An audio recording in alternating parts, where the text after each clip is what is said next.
Bismillahirrahmanirrahim. Assalamualaikum warahmatullahi wabarakatuh. Selamat pagi teman-teman semuanya.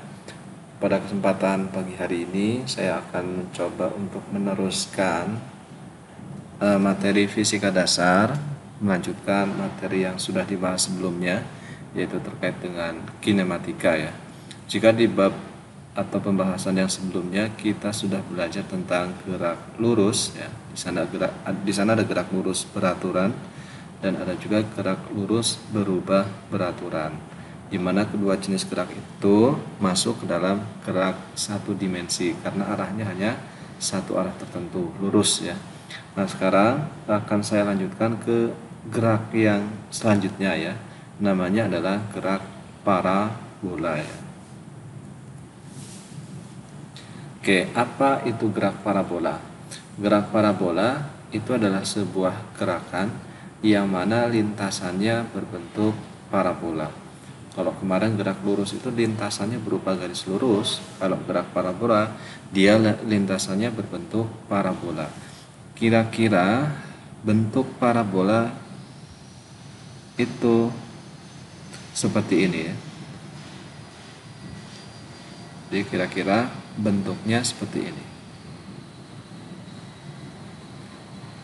Ketika kalian misalkan melemparkan sebuah benda dengan kemiringan alfa di sini, dengan kemiringan alfa, maka nanti lintasan yang terbentuk akan seperti ini. Ya, garis berwarna hitam ini.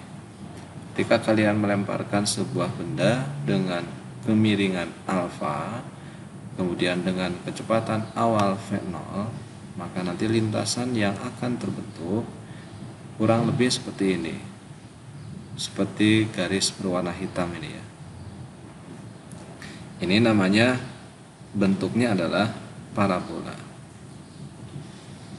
Nah, kemudian gerak parabola ini itu merupakan perpaduannya, yaitu merupakan perpaduan atau kombinasi antara gerak lurus beraturan antara GLB pada sumbu X ya, GLB-nya pada sumbu X, dan GLBB pada sumbu Y ya. Jadi ketika kalian melemparkan sebuah benda dengan kecepatan v0, maka pergerakan benda itu dapat kalian proyeksikan ya. Dapat kalian proyeksikan gerakannya terhadap sumbu X yang mendatar atau horizontal, kemudian Y yang vertikal atau yang ke atas. Nah, gerakannya ini dia perpaduan dari GLB dan GLBB. Kalian ingat lagi bagaimana karakteristik dan sifat dari GLB dan GLBB ya. Kita ketahui kalau GLB, gerak lurus beraturan, dia kecepatannya selalu sama ya. Kecepatannya selalu sama dan percepatannya sama dengan 0. Jika kita lihat ke sini, ke grafik ini, berarti untuk sumbu X yang ke arah sini, dia nilai kecepatannya, misalkan di sini V1X ya, ada V1X, ada V2X, V3X dan seterusnya di sini. Misalkan di sini adalah V4X. Nilai kecepatannya itu akan sama dengan V0X. Karena pada sumbu X gerakannya adalah GLB ya. Jadi kecepatannya sama pada sumbu X, sedangkan pada sumbu Y kecepatannya dia berubah. Kita lihat di sini pada saat V0, V pada arah sumbu Y di sini disebut dengan V0Y, itu tingginya segini. Setelah dia naik ke atas semakin pendek ya. Semakin pendek tingginya itu menunjukkan bahwa besar kecepatannya dia semakin kecil jika dibandingkan titik 0 ini atau titik O. Semakin ke atas dia semakin mengecil hingga kemudian dia mencapai titik yang paling tinggi. Pada saat dia mencapai titik tertinggi, nilai V2Y berarti di sini ya. Nilai V2Y-nya itu akan sama dengan 0 ya. Pada saat titik tertinggi dia akan sama dengan 0 ya. pada titik tertinggi ini kecepatannya hanya ada pada sumbu X saja atau V2X. Kemudian setelah itu, setelah mencapai titik tertinggi, dia akan kembali turun ke bawah. Kemudian pada ketinggian yang sama, misalkan ini V pada saat V1Y dan V3Y, dia memiliki ketinggian yang sama, maka kecepatannya pun akan sama ya. Kecepatan pada titik ini akan sama. Nah, yang membedakan adalah arahnya ya. Yang membedakan adalah arahnya. Besarnya sama tetapi arahnya berbeda. Kalau V1Y ini dia arahnya ke atas, kalau V3Y ini arahnya ke bawah. Jadi pada ketinggian yang sama, kecepatannya sama tetapi arahnya berlawanan ya. Begitu juga ketika sampai di titik ini ya.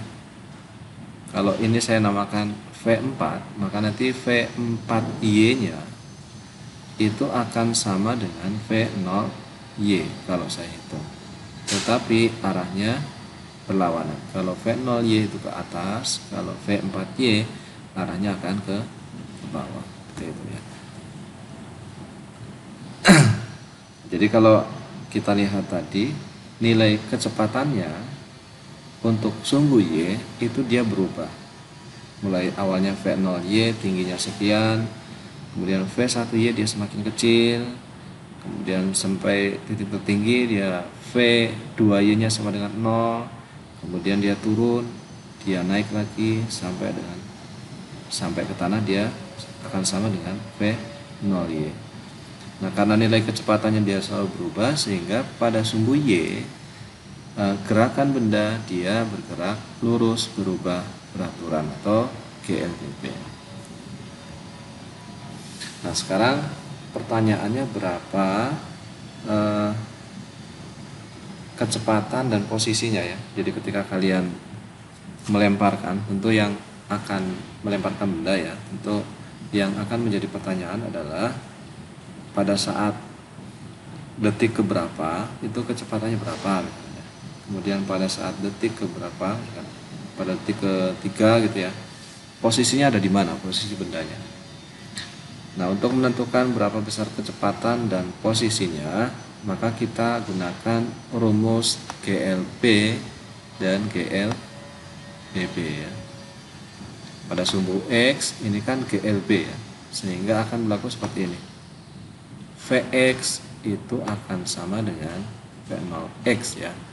Jadi kecepatan benda pada titik X itu akan sama dengan V0x. V0x ini adalah kecepatan awal pada sumbu X ya. Kalau di sini sudutnya adalah alfa, V0x berarti dari sini ke sini. Nah, gitu ya. V0x ini sama dengan V0 cos alfa. Nah, dari sini ini kan V0 ya. Ini V0 ya. Maka cos alfa itu sama dengan, cos itu adalah samping per miring. Sampingnya, samping sudut alfa ini adalah V0x per miring dibagi dengan miring. Berarti yang ini adalah V0 ya. Sehingga ketika yang ditanyakan adalah V0x, maka V0 dikali dengan cos alfa. Diperolehlah persamaan yang ini. Jadi Vx sama dengan V0x karena dia GLB, nilainya akan sama dengan V0 cos alfa. Nah, ini kecepatannya. Kemudian yang selanjutnya adalah X ya. X-nya ini adalah menunjukkan posisinya pada sumbu X ya. Posisi pada sumbu X berarti pada titik-titik ini. Posisinya ada di mana?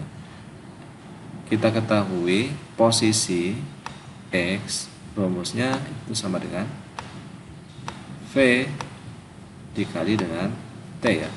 Posisi sama dengan kecepatan kali dengan waktu.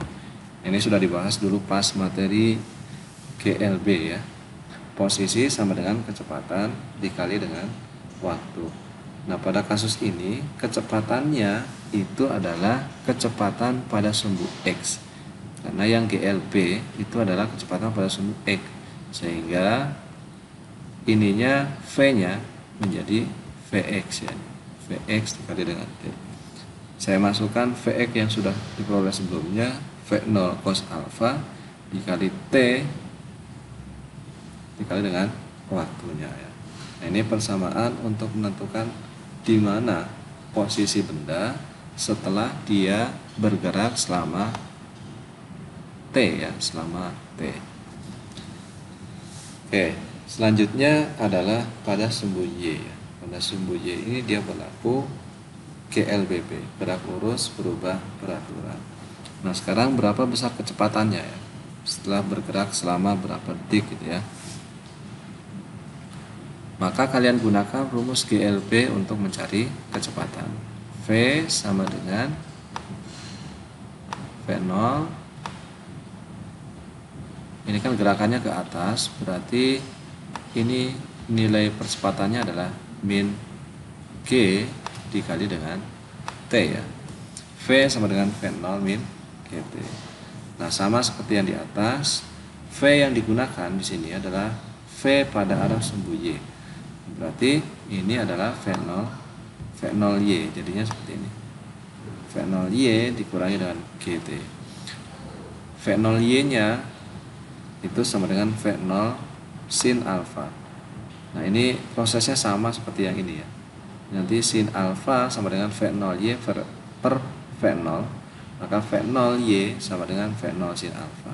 Akan diperoleh seperti ini, dikurangi dengan G dikali dengan T ya.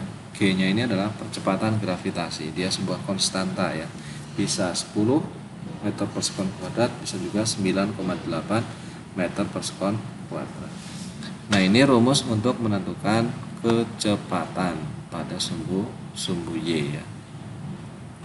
Kemudian yang kedua itu adalah posisinya. Posisi dalam hal ini adalah ketinggiannya. Berapa ketinggian benda setelah dia itu bergerak selama berapa detik gitu ya. Berapa ketinggiannya? Maka ini bisa kita peroleh dengan rumus ketinggian pada GLBB ya. Y itu sama dengan apa? Ketinggian. Y sama dengan V0 dikali T ya. Karena gerakannya ke atas berarti ini adalah min setengah GT kuadrat. Ini silakan kalian buka lagi materi sebelumnya, materi tentang GLB untuk menentukan ketinggian. Y sama dengan V0 T min setengah GT kuadrat. V0 nya di sini adalah V0 pada arah sumbu Y, berarti V0Y ya, jadi V0Y dikali T min setengah GT kuadrat. V0Y nya saya ganti dengan yang ini, jadi V0 sin alpha dikali dengan T min setengah GT kuadrat. Nah, ini Y, ini berarti rumus untuk menentukan ketinggian ya, ketinggian setelah benda bergerak selama T ya, selama T. Oke, kalau tadi di titik A ya, di titik A, ini di titik A, misalkan ada soal ditanyakan berapa kecepatan pada saat di titik A, kalian gunakan ya rumus kecepatan ini Vx dan Vy. Kemudian berapa jarak mendatar, berarti yang ditanyakan adalah x nya dari sini sampai ke sini. Berapa ketinggiannya, berarti yang ditanyakan adalah y nya. Nah, sekarang bagaimana ketika benda itu sudah sampai ke titik B ya, sudah sampai ke titik B ini. Ketika benda sudah sampai ke titik B, maka nanti kecepatan pada sumbu Y nya akan menjadi 0 ya. Tadi sudah saya singgung bahwa kecepatan awal besarnya di slide yang sebelumnya ya, kecepatan awal sebesar V0 Y, semakin ke atas dia akan semakin berkurang hingga kemudian mencapai titik tertinggi, maka kecepatannya pada titik tertinggi pada sumbu Y nya dia akan sama dengan 0. Ini jadi Vy dia akan sama dengan 0 ini ya. Untuk Vx nya karena geraknya adalah GLB, maka akan sama dengan V0x ya, atau besarnya sama dengan V0 cos alfa. Nah, dari definisi ini ya, kemudian kita masukkan ke rumus Vy tadi. Vy sama dengan V0 sin alfa min GT sama dengan 0. Saya masukkan Vy nya sama dengan 0, maka nanti saya akan memperoleh ini ya, persamaan ini. Ini saya pindahkan ke ruas kanan, kemudian G nya saya pindahkan ke ruas kiri, maka akan diperoleh persamaan ini. T sama dengan V0 sin alfa dibagi dengan G. Nah, persamaan ini itu adalah persamaan untuk menentukan berapa waktu yang dibutuhkan untuk benda tersebut sampai ke titik tertinggi. Jadi dari sini sampai ke sini itu waktunya berapa lama. Bisa digunakan persamaannya ini. T sama dengan V0 sin alfa dibagi dengan G ya. Nah, sekarang kalau ya ditanyakan berapa jarak mendatar ya. Jarak mendatar XB dan ketinggiannya. Maka tinggal kalian masukkan saja rumus jarak pada pembahasan sebelumnya, berarti yang ini ya, rumus jarak dan ketinggian. Kemudian kalau kalian masukkan nilai T-nya, nilai T yang ini dengan T yang sudah diperoleh tadi, berarti yang ini V0 sin alfa per G. Kalian masukkan V0 cos alfa dikali T ini ya, berarti V0 cos alfa dikali V0 sin alfa per G, maka nanti kalian akan memperoleh persamaan ini. X ini adalah XB, jarak mendatar ketika benda itu sampai pada titik tertinggi. Jarak mendatar XB sama dengan V0 kuadrat sin 2 alfa per 2G. Nah, sekarang kalau yang ditanyakan ketinggiannya, ini juga prosesnya sama. Dari rumus Y yang sudah dijelaskan sebelumnya, tinggal dimasukkan T yang sudah diperoleh tadi dalam persamaan ini ya, tinggal dimasukkan seperti ini prosesnya. Kemudian nanti akan diperoleh hasil seperti ini, YB sama dengan V0 kuadrat sin 2 alfa sin kuadrat alfa dibagi dengan 2G. Nah, sehingga ketika ini ditanyakan berapa koordinat ya, pada saat benda mencapai titik tertinggi XB, YB ya, itu titiknya ini V0 kuadrat sin 2 alfa per 2G, kemudian V0 kuadrat sin kuadrat alfa per 2G.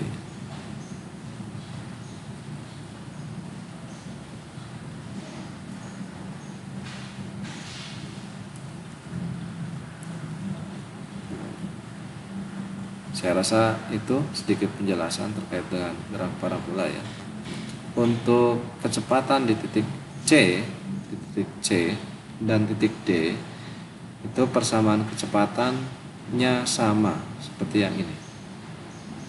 Tinggal kalian masukkan saja berapa nilai T, nilai waktunya di soal yang biasanya ada di soal.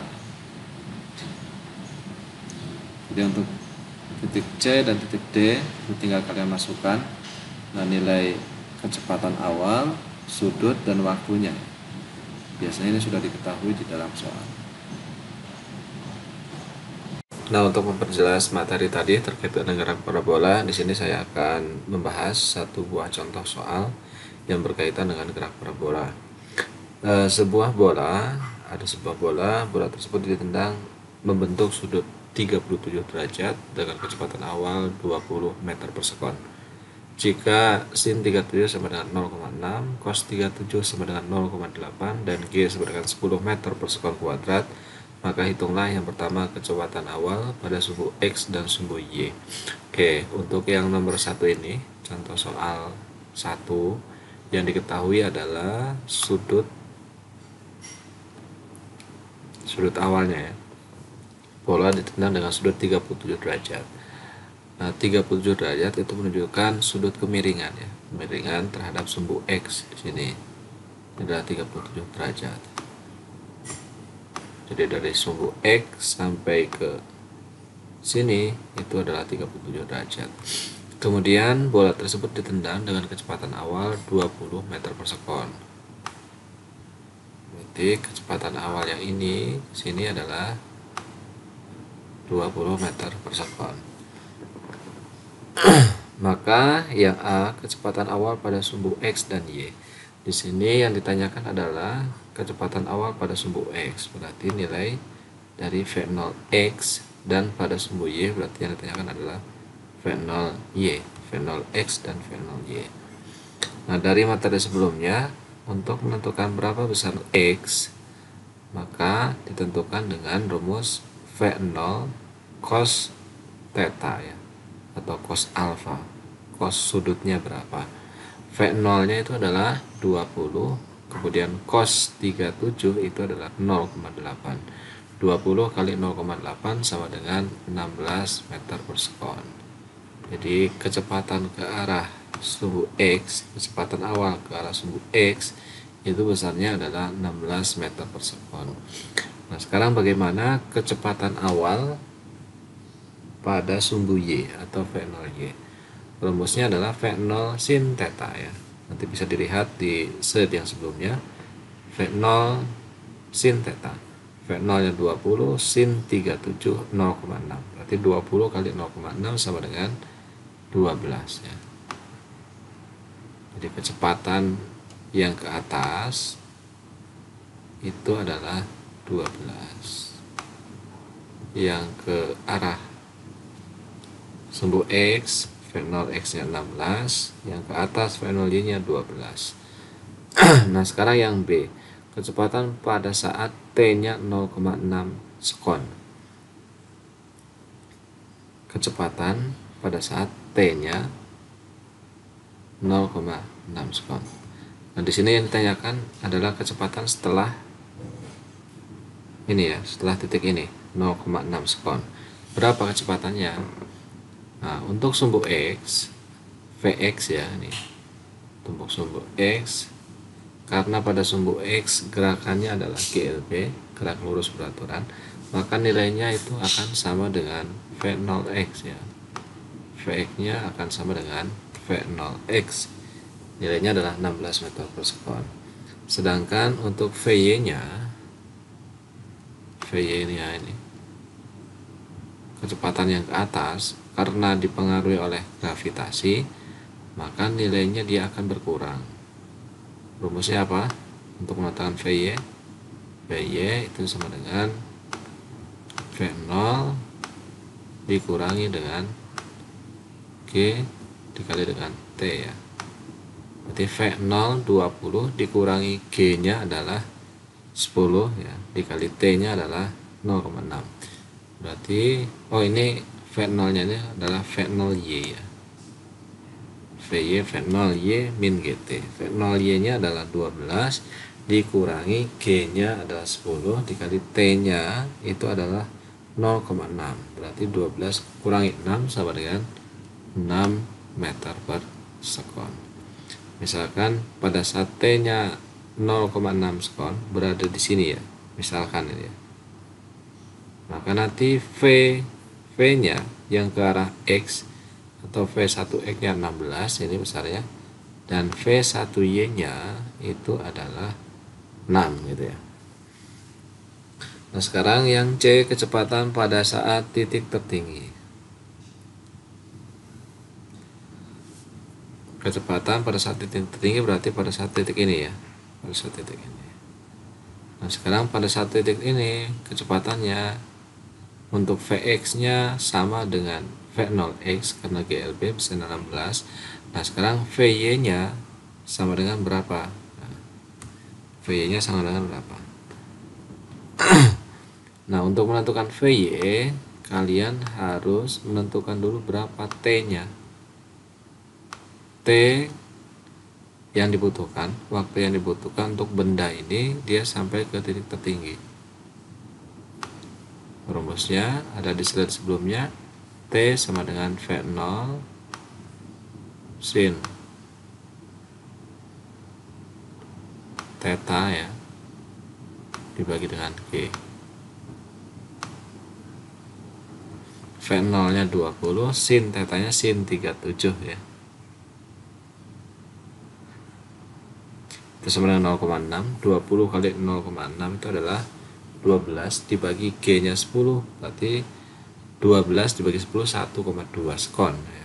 Jadi waktu yang dibutuhkan dari sini sampai ke titik tertinggi adalah 1,2 sekon. Nah sekarang tinggal dimasukkan nilai 1,2 ini ke dalam persamaan yang ini. Dalam persamaan yang ini maka nanti akan diperoleh nilai V nya adalah 0 gitu ya. Nah sekarang yang D. Yang D kecepatan pada saat T nya 1,8 sekon. Untuk Vx nya sama karena GLB nilainya sama seperti V0x 16 meter per sekon. Nah sekarang Vy nya tinggal dimasukkan saja ke yang ini, ke rumus ini. Vy sama dengan V0y. V0y itu nilainya adalah 12 min G nya 10 dikali T nya 1,8. Berarti 12 dikurangi dengan 18. Hasilnya adalah min 6. Oh ternyata hasil yang diperoleh Vy nya itu adalah minus. Minus ini itu menunjukkan bahwa kecepatan benda itu dia bergerak ke bawah ya. Ke bawah. Ke sumbu Y yang negatif. Jadi kalau tadi pada saat awal V1Y kecepatannya ke atas ya, menuju sumbu Y yang positif. Kalau pada saat waktunya 1,8 di sini, maka V-nya itu ke bawah. Ke bawah. Berlawanan dengan yang V1Y. Itu alasannya kenapa di sini ada tanda minusnya. Oh, berarti ketika Vy-nya itu minus, misalkan kalian ngitung dapat Vy-nya sama dengan minus, maka pada waktu tersebut benda itu sudah mulai turun ya. Sudah melewati titik tertinggi, kemudian dia mulai turun ya. Sehingga muncullah minus di sini. Kemudian di sini ada 3 pertanyaan lagi yang belum saya jawab. Ada yang E, F, dan G. Ini yang ditanyakan adalah jarak mendatar dan ketinggian. Jarak mendatar dan ketinggian. Berarti yang ditanyakan adalah X dan Y-nya ya. Pertanyaannya sama ketika soal ini E, F, G, hanya yang membedakan adalah T-nya ya. Kalau yang E itu 0,6 sekon, yang F 1,2 sekon, yang G 1,8 sekon. Silakan kalian coba yang 1E, F, dan G. Silakan kalian coba kerjakan. Nanti kalau misalkan ada yang ditanyakan, bisa ditanyakan di grup yang sudah disediakan. Demikian pembahasan terkait dengan graf parabola. Apabila terdapat banyak kekurangan mohon dimaafkan. Silakan dipelajari dan sampai ketemu lagi di kuliah yang selanjutnya.